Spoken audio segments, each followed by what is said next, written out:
ஒரு அழகான அமைதியான வீட்டில் மிட்டன்ஸ் என்ற மென்மையான சாம்பல் நிற பூனை வாழ்ந்து வந்தது.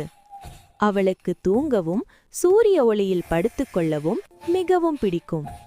ஒரு இரவு நிலா ஜன்னல் வழியாக ஒளிர்ந்தபோது ஸ்னிஃப் ஸ்னிஃப் மிட்டன்ஸ் ஒரு இனிய வாசனையை உணர்ந்தாள். அது ப்ளூபெர்ரி மஃபின். மெதுவாக டப் டப் டப் என்று நடந்து அவள் சமையலறைக்கு சென்றாள். வீடு முழுவதும் அமைதியாக இருந்தது.